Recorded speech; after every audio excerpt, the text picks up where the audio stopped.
in his world of tyranny and socialism, it's doing fine. It's headed in that direction. Because the things that he's implementing, all these bills that we've been talking about, EPAs and all these things, all these regs, are they're just weighting our bread and butter, small business people down. It's just burying them. And that's why we got all the problems. But let me say this. It's like Senator Coburn said, he said, we've got enough good ideas up here to solve our problems, but we don't have enough people with courage to carry them through. So I'm going to step back and say, listen, until we have people with courage to step up and do the right thing, until our congressmen will step up and say, that's wrong, I'd just like to know that they're doing that. If they are, tell me so I know you recognize what's going on. I never hear anything coming out of D.C. that say, you know what, when that happened the other day, we saw it, we're on it. I'd like for someone just to say something. So whoever gets up there, if it's not me, just say something.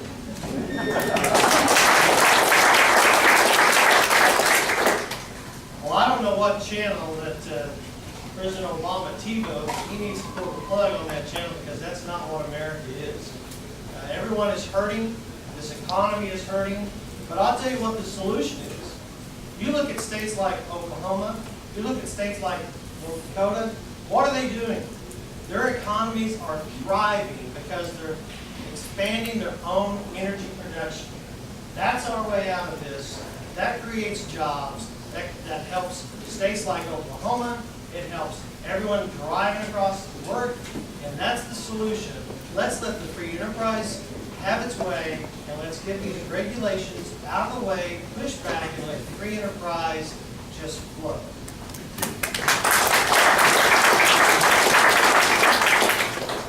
The national debt is a problem that is growing bigger by the minute. Can we tax our way out of this, or do we make serious cuts to the federal government? What is your choice, and how far are you willing to go in taxing or cutting? And we'll begin with you. Well, I start with the understanding, ladies and gentlemen, that we cannot borrow our way out of debt. We have tried it in this country. It has not worked. We owe $6 trillion more than when Obama came in, and we've not gained any ground. We cannot spend more money than we take in. If we do not make any changes by the year 2025, 13 years from now, every penny of the federal budget will be consumed by Social Security, Medicare, Medicaid, and interest on the national debt. Those four things will consume every penny. I do not believe in raising taxes is going to help our country. I think it's going to suppress the economy. I believe in America, everyone should pay a proportionate share of what they bring in. And tonight, 48% of Americans aren't paying any income tax. That's not fair. That's not the American way. From zero to the top, everyone should pay their proportionate share of taxes, and let's not stifle the economy by taxing those that are working and creating jobs. Thank you.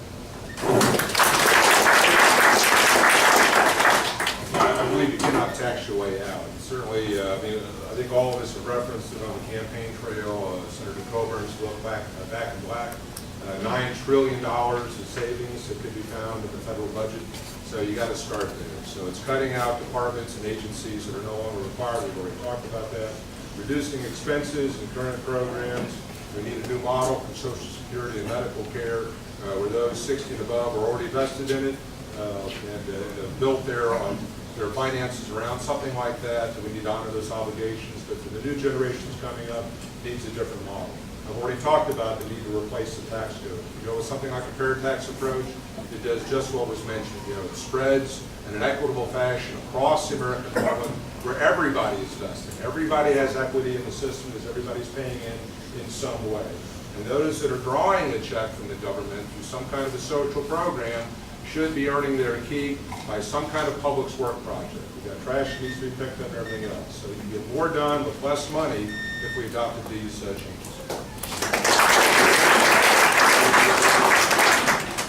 You know, you have to make hard decisions to get out of debt. I mean, anybody in this room, if you've ever been in debt, you had to make hard decisions. And, you know, when we had all that debt, my wife and I, when we inherited all that debt in '97, we couldn't go to the bank and ask them to lend us more money. We had to make tough, hard decisions right then. Decisions that were tough at the time, but we knew it was best for the business down the road. If you don't have a vision on where you're trying to take something, then the only thing you're doing is worrying about today. And that's what we keep having with our elected officials. They're worrying about today and their next election. Look, for during the Great Depression, I think we actually got up to roughly 80% of income tax. Did that work? We didn't get out of debt that way. We didn't get the economy back on track that way. It's finally we decided, hey, let's go to work, let's make tough decisions, let's get these people back to work, and that's by letting the reins go and let the American people do what they're good at.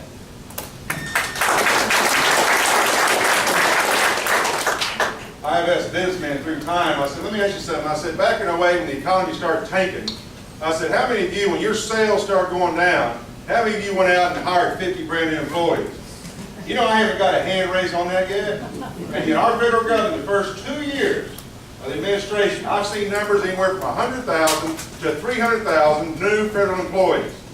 That is the mentality of our present administration. Of course, that feeds into what he's trying to do also. But here's the thing, now you can't borrow your way out, you can't tax your way out. You got to cut costs. But folks, even our own senator had a $9 trillion program. We had another one come out of the $4 trillion program. We had another one come out, the fantastic 12, whatever they were. They couldn't even find $1.5 trillion. Listen, they're not going to do it, folks. It goes back to what I said. We have a bunch of immoral leadership that will not have the courage to stand on principle. If we don't get back to the principle, nothing's going to change.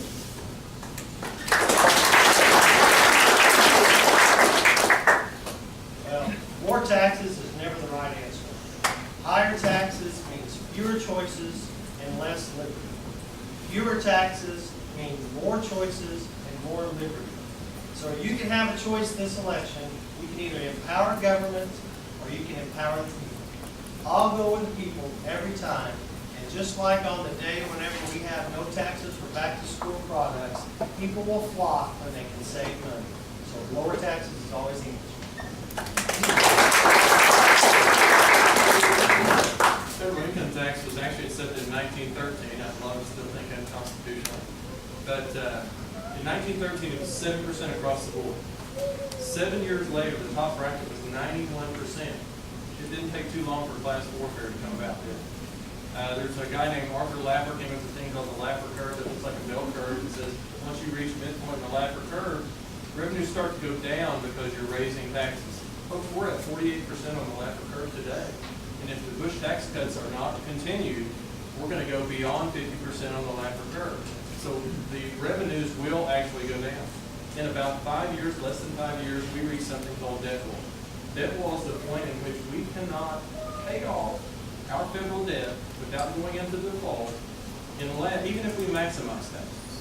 So folks, that is the point at which the snowplow becomes engulfed by the snow. We can't get to that point. We're almost there now.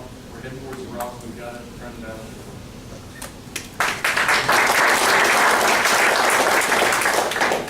Our next question will begin with Dakota Wood. What is your stance on term limits? I'm against them for a few reasons. I think there is this misperception that this can happen in 2 years or what have you. It takes the average freshman congressman 3 to 5 years to even figure out what's going on. And the world we have today, not just Congress or the local council here, the world that we operate in is far different than it was in 1950 or 1802 or 1787. And my experience has been in the Washington, D.C. environment and working in those areas, where you have a constant churn of your elected representative. It's accountable to you, that you have sent there, that you can vote out of office. Real power devolves to the unelected bureaucracy. In my mind, with my interest in the long-term good of the country, who do you want running things in Washington? GS-15 or SES-2 that's not elected by you, not accountable to you, not responsible to you, they've got their own career track, their own pension system? Or do you want somebody there who is there long enough to figure out what's going on, can get enough seniority to actually wade into deliberations, affect policy, and keep the bureaucracy from controlling the country? Obviously, I'm for term limits. I've competed my whole life, and when I was in practice, and I had a coach that told me we're going to practice from 4 to 6 o'clock. He got 100% of me from 4 to 6. But when I had a coach that stood up there and said, I'm going to blow the whistle till I'm tired, I had to pace myself because I didn't know when the spring was coming.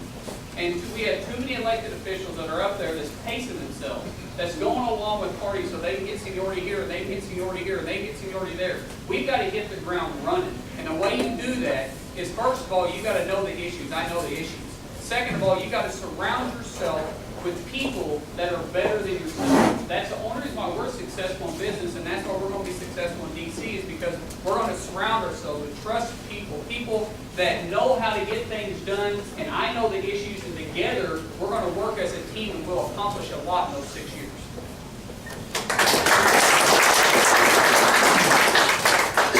Whether we go back 2,000 years or ahead 3,000, there's always a constant: human nature. Human nature never changes.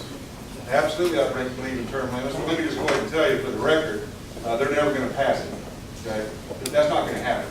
However, I did term myself to 4 years. The reason I did it was a couple of reasons. Number one, it was good enough for our founders. It's good enough for me. They knew what could happen. In fact, even our own Senator Tom Coburn has said in his book, he said, constant exposure to power is corrosive. And let me tell you something from pastoral experience, and even from in Scripture itself. Anytime a person thinks that they're not susceptible to something, you watch them. They're going to fall. When you think you can accomplish something, or you're not going to be overcome, or you're not going to be tempted into a situation, or you can't be ensnared, that's the person I stay away from. Because those things, because we're all human.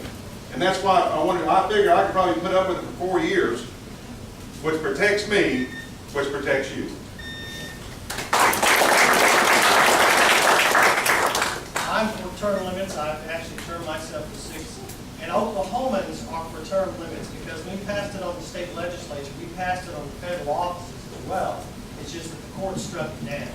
And I think if you have folks who want to be up there and want to be there for years, what happens, they become sucked into the system. And it's not the folks back home that they're listening to. It's the leaders that are in the office pulling the strings, saying, where are you going to vote? How are you going to be? I need you for this. You've got to be my sergeant. Term limits limit you, but hold you accountable to the folks back home who serve. And I think it's good enough for us as Oklahomans. It's good enough for us as congressmen and senators as well.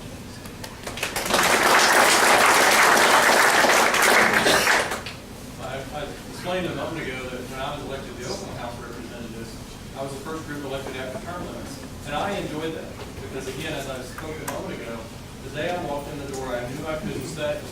And I think that changes the mindset of a person that's walking into, whether it be Congress or the Oklahoma House or Oklahoma Senate or anything like that. I do actually favor the 12, which is what we passed. And I think that gives you a long enough time to become effective, to do the things that you need to do, and then go home. But it also gives you that mindset when you walk in the door that you can't stay. And I think that makes you a better legislator. So I would favor 12. I obviously didn't serve the full 12 that I could have served in the Oklahoma House of Representatives. Very much doubtful that I would do that at the federal level, but it would give me the time to do the reforms that I think we need to do. Frankly, folks, I think everything that needs to happen better happen in the next 5 years because it's coming at us very fast. If we don't get control of it, this country is going to be in a deep, deep war.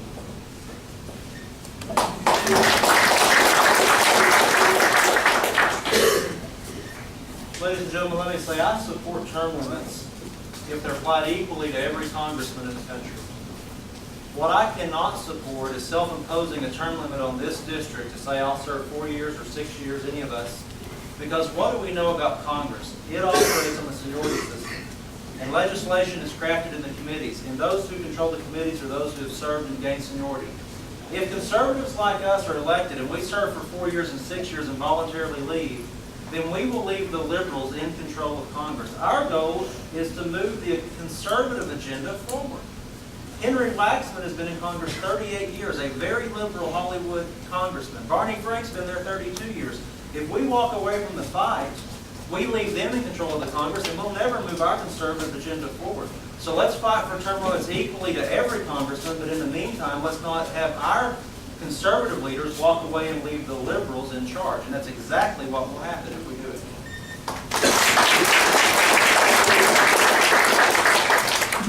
Earmarks are legislative provisions that direct approved funds to be spent on specific projects. Earmarks have had a bad reputation. However, the most conservative member of the United States Senator, being our very own Senator Jim Inhofe, has stated that in giving up earmarks, Congress has abdicated their power over spending to the executive branch. What role, if any,